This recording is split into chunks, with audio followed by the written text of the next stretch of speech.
திரு சரவண பெருமாள், இன்றைய அம்மாவுடைய அறிக்கை குறித்து உங்களுடைய கருத்து. அனைவருக்கும் மாலை வணக்கம்.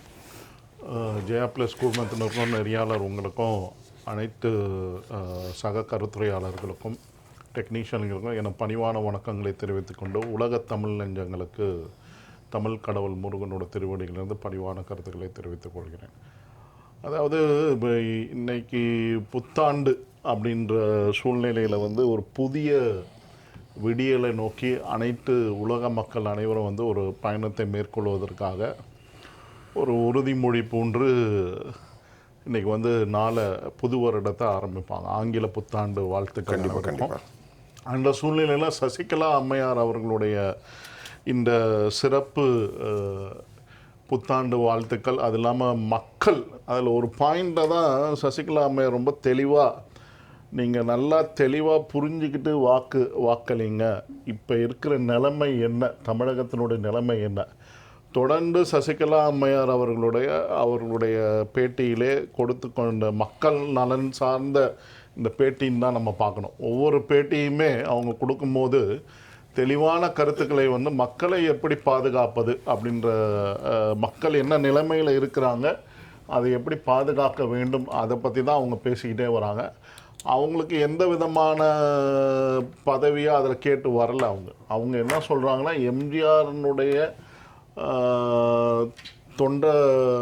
தொண்டு செய்த ஒரு சேவகியாக, புரட்சி தலைவி அம்மையார் அவர்களுடைய சேவைக்காக, தோழியாக நான் பணியாற்றினேன். அந்த பணி தொடர தான் நான் இதையெல்லாம் அந்த கருத்துக்களை சொல்லி கொண்டு இருக்கிறேன் அப்படின்னு தான் அவங்க மையப்படுத்துகிறாங்க ஒவ்வொரு பேட்டியிலையுமே. அது இல்லாமல் தெளிவாக அவங்க சொன்னது என்னன்னு கேட்டிங்கன்னா, கடந்த பேட்டிகள்லையும் அவங்க சொல்கிறது, தமிழகம் இன்றைக்கி என்ன நிலைமையில் இருக்குது, சொந்த நாட்டிலேயே அகதிகளாக வாழக்கூடிய ஒரு நிலைமை தமிழகத்தில் நிலவி கொண்டிருக்கிறது. இந்த மாதிரியான ஒரு நிலைமை நம்ம இப்படியே விட்டோம்னா, தீர்க்கமாக முடிவெடுத்து வாக்களிக்கவில்லை என்றால் இது மோசமான நிலைமையை கொண்டு சென்று விடும் அப்படின்றதான் குறிப்பிட்டு காண்பிக்கிறார்கள். அதாவது பார்த்திங்கன்னா, விவசாயிகளுக்கு இலவச மின்சாரம், இதில் எம்ஜிஆர் ஆட்சி காலத்திலேருந்து அவங்களுக்கு எதுக்கு கொடுக்கணும், எவ்வளோ ஏக்கரில் இருக்கவங்களுக்கு இலவச மின்சாரம் கூட இப்போ 6 லட்சம் விண்ணப்பங்கள் கொடுக்கப்பட்டிருக்கு. அதை நிராகரிக்கிற சூழ்நிலையில் தான் அதை கிடப்பில் போட்டிருக்காங்க. அந்த விண்ணப்பங்கள்லாம் இருக்குது. ஸோ எல்லாமே கிடப்பில் போட்டுட்டு இவங்க என்ன சொல்கிறாங்கன்னா, விவசாயத்தை முன்னிறுத்திய தமிழகம், தலைகுனியாத தமிழகம், இந்த மாதிரியான ஸ்லோகன் எல்லாம் கொடுத்துக்கிட்டு ஏதோ இந்த விளம்பர கம்பெனி நடத்துவாங்க. ஒரு கம்பெனி விளம்பரம், இப்போ ஒரு கம்பெனி நடத்துகிறாங்கன்னா அது விளம்பரப்படுத்தி கொள்ளும் தன்னை. ஒரு சினிமா நடிகரையோ யாரையோ கூப்பிட்டு அந்த மாதிரி தான் இவர் என்ன பண்ணுறாங்கன்னா, இளையராஜா வச்சு ஒரு விளம்பரம் பண்ணார். அதற்கு பிற்பாடு எஸ்பி சேகர் அவருடைய தந்தையாருக்கு ஒரு தெரு பேரை அறிவித்து அது ஒரு விளம்பரம். எல்லாரும் இப்போ அங்கே நம்மளுடைய முன்னாள் ஃபினான்ஸ் மினிஸ்டர் அந்த கோவையில் அவருக்கு மேலே அவர் சுப்பிரமணியம் பேரில் ஒரு பாலம் வைக்கணும், அங்கே ஒரு விளம்பரம். இந்த விளம்பர அரசாக தான் நம்ம தொடர்ந்து ஜெயா டிவியில் நம்ம விவாதிக்கக்கூடிய மைய கருத்து கேட்டிங்கன்னா, விளம்பர அரசு, இந்த அரசுன்றது விளம்பர அரசு அப்படின்றதான் சசிகலா அம்மையார் ரொம்ப தெளிவாக சொல்லிக்கிட்டே வராங்க. இன்றைக்கி இருந்த பேட்டினா அதுதான் விளம்பரப்படுத்தி கொண்டே போகிறார்கள் இவர். ஆனால் பார்த்திங்கன்னா, முக்கியமான விஷயம்னு பார்த்திங்கன்னா, 505 வாக்குறுதிகளில் இது வரைக்கும் அவங்க நிறைவேற்றி இருக்கிறது பார்த்திங்கன்னா, ஒரு மாணவன் பள்ளி சென்றால் பாஸ் மார்க் 35%. ஆனால் இது ஃபெயில் மார்க் வாங்கியிருக்கு. இந்த 505 வாக்குறுதிகளில் நான் அந்த கான்ட்ராஸ்டையும் சொல்லிடுறேன். அன்புமணி ராமதாஸ் என்ன சொல்கிறேன்னா, 13% மார்க் தான் வாங்கியிருக்கு. 66 வாக்குறுதிகளை நிறைவேற்றிருக்காங்க அப்படின்னு அவரோட உண்மையான டாக்குமெண்டேஷனோடு சொல்கிறார் அவர்.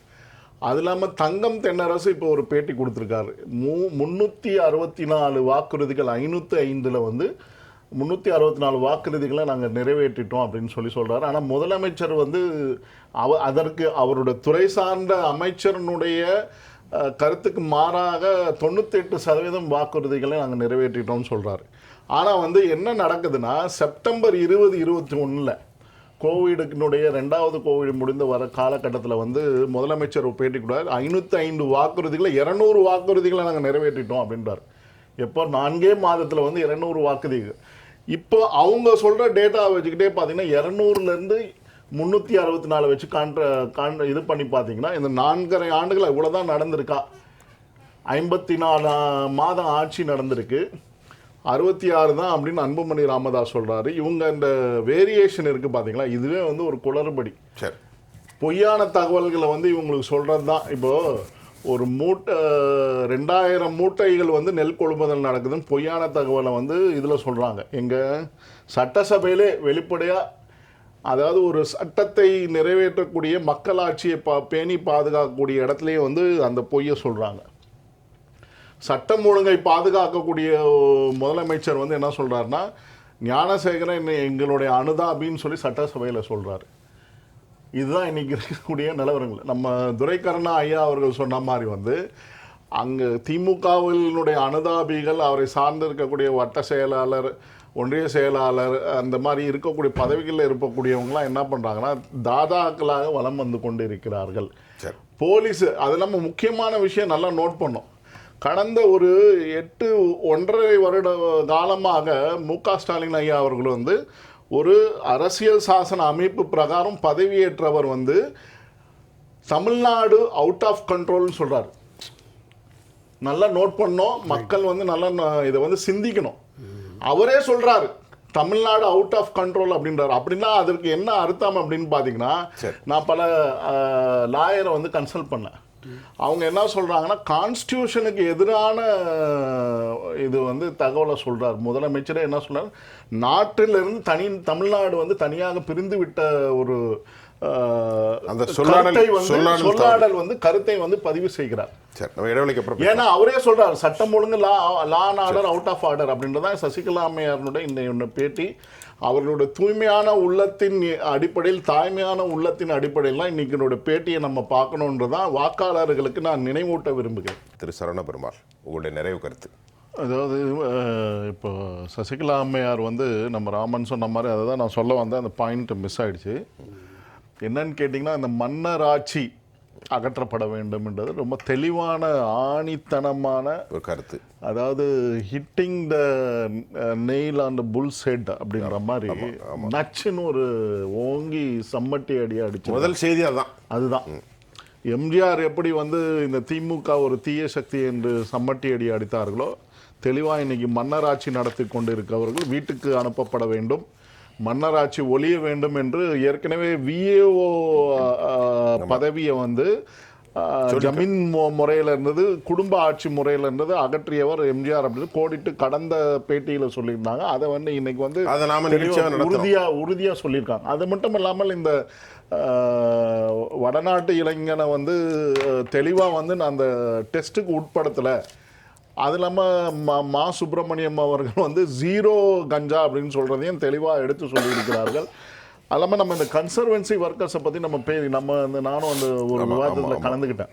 அப்போ நம்ம என்ன சொன்னோம்னா, இரவு நேரங்களில் இந்த பணிபுரிகிற பெண்களுக்கு வந்து நாய் தொல்லை, அது இல்லாமல் நீங்கள் கூட சொன்னீங்க, என்ன சொன்னீங்கன்னா, நாய்கள் மட்டுமல்ல சமூக விரோதிகள் தொந்தரவு கொடுக்க பேசணும்.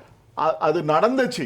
15 நாளைக்கு 20 நாளைக்கு முன்னாடி ஒரு பெண்மணியை வந்து இரவு நேரங்களில் 3 பசங்க வந்து பைக்கில் வந்து இதுவாகி அதை வந்து அந்த பெண்களை வந்து தரைக்குறைவாக பேசியதும் நிகழ்வு வந்திருக்கு. ஏற்கனவே ஒரு ஊடகத்தில் வந்து நவம்பர் மாதத்துலேயும் ஒரு இன்சிடெண்ட் வந்து அடையாறு ஃப்ளைஓவர் கிட்ட வந்து இந்த மாதிரியான ஒரு இன்சிடெண்ட் நடந்திருக்கு.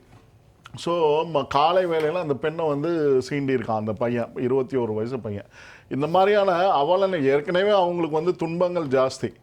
நம்ம சொன்ன மாதிரி சுகாதாரமாக இருந்தால் தான் வந்து அதற்கு உதவி செய்யக்கூடியவர்கள் தூய்மை பணியாளர்கள், துப்புரவு பணியாளர்கள். இவங்க வந்து தூய்மை என்ற வார்த்தை, அது எல்லாமே வார்த்தை ஜாலங்களில் வந்து இவங்க வந்து விளையாடி கொண்டு இருக்கிறார்கள். இந்த ஆட்சி வார்த்தை ஜாலம் செய்து கொண்டு விளம்பரம் செய்து கொண்டு, விளம்பரம் வந்து நம்ம பப்ளிக் அட்வர்டைஸ்மெண்ட் டிபார்ட்மெண்ட்டில் வந்து ஒரு லிமிட் இருக்குது, 100 கோடி ரூபாய் தான் செலவு பண்ணும். ஆனால் இவங்க வந்து எக்ஸஸாக இன்னும் வந்து ஒரு 150 கோடி ரூபாய் செலவு செஞ்சுக்கிட்டு இவங்களுடைய ஆட்சி. நீங்கள் எல்லா இடத்துலையும் பாருங்கள், அந்த திட்டம், இந்த பெண்கள் விடியல் திட்டம், இதெல்லாம் சொல்லுவாங்க. நிறைய விளம்பரம் தான் போகுது. அங்கே எங்கேயாவது வந்து நீங்கள் பெரியாரையோ அண்ணா படத்தையும் நீங்கள் பார்க்க முடியுதா? அந்த திட்டங்களே கிடையாது, அந்த படங்களே கிடையாது. அண்ணாவோட படங்களும் கிடையாது, பெரியாரோட படங்களும் கிடையாது. சரி. வாய்வழி ஜாலங்கள்ல தான் வந்து அண்ணாவையும் பெரியாரையும் பயன்படுத்தி வாக்குகளை மாற்றுவதற்கு இவங்க செயல்பட்டு கொண்டு இருக்கிறார்கள். அதை நம்பி ஏமாந்து விடாதீர்கள் என்றுதான் இன்னைக்கு வந்து சின்னம்மா அவர்கள் வந்து தெளிவா ஆணித்தரமாக சொல்லி